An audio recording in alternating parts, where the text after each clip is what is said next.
quiet corners of modern Japan. Hidden beneath the hum of television static and the flicker of forgotten screens, lingers the tale of Sadako Yamamura, a name that echoes like a curse through generations.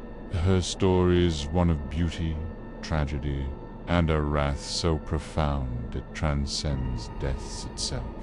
Born to Shizuko Yamamura, a woman gifted or perhaps cursed with powerful psychic abilities, Sadako entered a world already tainted by fear and suspicion.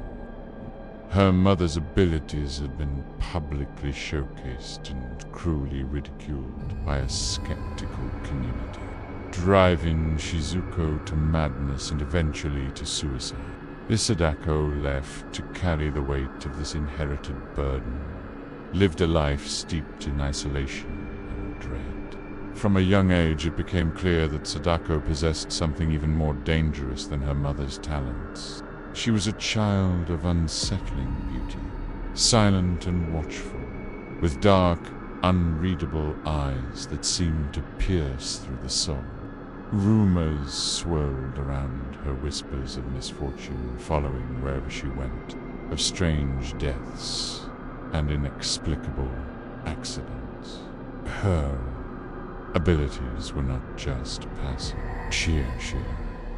The power of Nensha, the psychic imprinting of images onto physical objects. But where her mother had bent spoons or moved objects, Sadako's powers twisted into something darker. Her bottled-up rage and sorrow began to manifest in horrifying ways.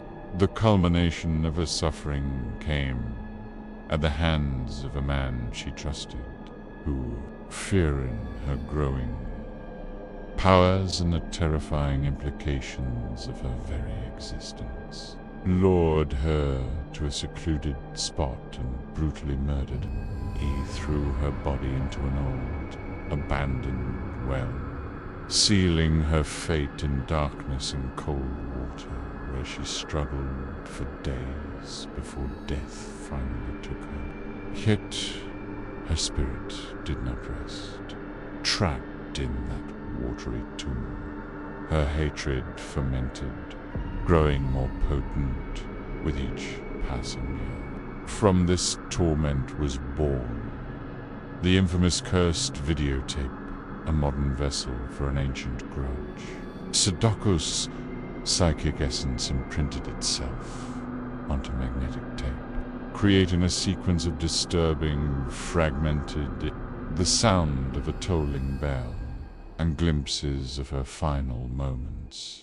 Those unfortunate enough to watch the tape would receive a phone call immediately after, a single, chilling message.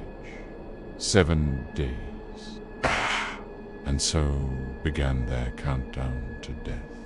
In that final moment, as the week of dread came to an end, she would come, emerging from the realm between life and death, from the very screens that had once been humanity's connection to entertainment and knowledge. Sadako crossed the boundary of the digital world.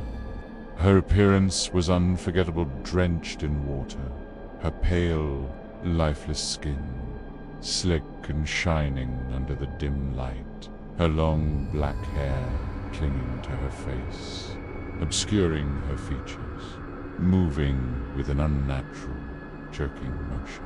She crawled forward, her fingers scraping against the floor, eyes unseen but felt burning with malice, entering the physical world to claim of her victim, their hearts stopping from sheer terror before she ever laid a hand on them. Sadako's story is more than a ghost tale. It is a reflection of society's deepest fear of isolation, of the unseen forces that bind technology and the supernatural, and of the inescapable consequences of cruelty.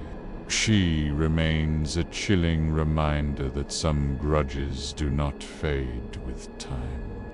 They evolve, finding new ways to haunt the living, and through the cold, flickering eye of a screen, she waits.